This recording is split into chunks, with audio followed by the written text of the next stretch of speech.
Joelhos humanos não são falhas evolutivas. Aliás, essa ideia toda da evolução está equivocada, pode estar bem equivocada, e eu vou te explicar o porquê. Os joelhos da nossa linhagem de hominíneos se adaptaram para lidar com as demandas essenciais para a sobrevivência, como acontece com qualquer bicho na natureza, seja ele bípede ou não. De fato, se a gente considerar toda a nossa linha ancestral, até os primeiros animais que saíram do ambiente aquático, teve mais tempo para adaptação do corpo às condições físicas de uma quadrupedia. Mas a gente está falando de uma adaptação à bipedia de no mínimo pode ser mais, 6 a 7 milhões de anos. Nesse período, o joelho e todo o resto do corpo sofreram pressão do ambiente para adaptar estruturas mais resilientes para se deslocar sob as duas patas. E por mais que tenha havido uma reconfiguração do nosso sistema musculoesquelético, isso aconteceu por mais de 200 mil gerações. O que ofereceu tempo mais do que suficiente para que a seleção natural adaptasse em nossa linhagem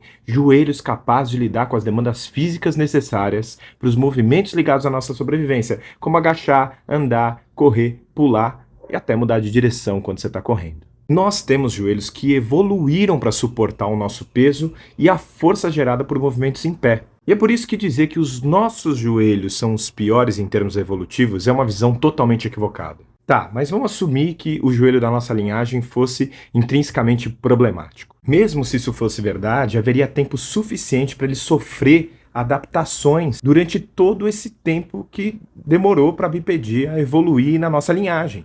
E é por esse motivo que o joelho humano pode ser considerado muito bem sucedido para as funções para as quais ele evoluiu. Mas onde está o problema então? Como a evolução explica tanta lesão no joelho? Isso pode acontecer porque as mudanças de direções no volume e intensidade que acontecem, por exemplo, no futebol, não encontram lastro nos movimentos para o qual nosso organismo está adaptado.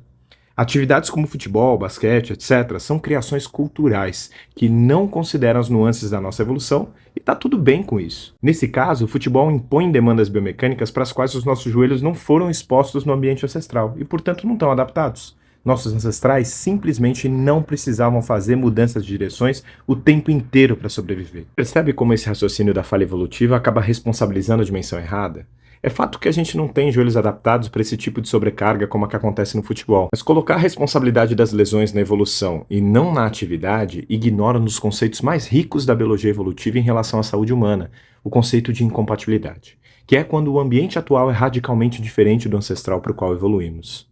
Então, ao invés de uma fraqueza evolutiva, os problemas modernos com os joelhos refletem um descompasso entre nossas atividades culturais atuais e o ambiente ancestral para o qual nossa anatomia foi moldada. Por isso que rotular os joelhos humanos como fracos ou ruins pode, ao invés de ajudar, criar um efeito nocebo na população, levando as pessoas a acreditarem que seus joelhos são naturalmente fracos. Portanto, em vez de condenar os nossos joelhos, pode ficar tranquilo.